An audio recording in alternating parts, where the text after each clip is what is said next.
ഇസ്ലാമിൽ ഏറ്റവും മോശം ഭാര്യനോട് മര്യാദക്ക് സംസാരിക്കൂല, അന്യ പെണ്ണിനോട് നല്ലോണം സംസാരിക്കും. കസ്റ്റമർ കെയറിന്റെ പെണ്ണാണ് ഫോൺ എടുത്തതെങ്കിൽ അറിയുന്ന ഓഫറും ചോദിക്കും. ഒന്നിച്ച് ഇംഗ്ലീഷ് മീഡിയത്തിലുള്ള സ്റ്റാഫ് ലേഡീസ് ടീച്ചർ ആണെങ്കിൽ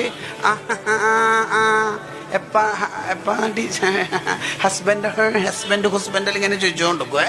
നോക്കണേ, അതിൻ്റെ ഇടയ്ക്ക് ആരോ ഫോൺ, ഹലോ എന്നോട് പറഞ്ഞു ടീച്ചറെ കണ്ട. ഇവൻ ഇസ്ലാമിലെ ഏറ്റവും വൃത്തികെട്ട ജന്തുവാ. ഇന്ന ഷർറദ്ദവാബാണ് അയാൾ. ചില ആൾക്ക് അങ്ങനെ ഉണ്ടാവും. വൾപ്പിൽ പണിയെടുക്കുന്ന പണിക്കാരത്തിനോട് പ്രായമുള്ള ആള് എന്തെല്ലാം അത് കുറയാ എല്ലാം കണ്ടിട്ട് എന്താ പറഞ്ഞോണ്ടിരിക്കും. ഭാര്യ വേഗം എന്താ കൊന്നു കഞ്ഞിലുള്ള പനോ കണ്ടോ. അങ്ങനെയുണ്ടോ ചില ആൾക്കാർ. ഭാര്യനോട് മര്യാദക്ക് വർത്താനം പറയൂല അവര്. ഇവർ ഇസ്ലാമിന്റെ കൺസെപ്റ്റിൽ വളരെ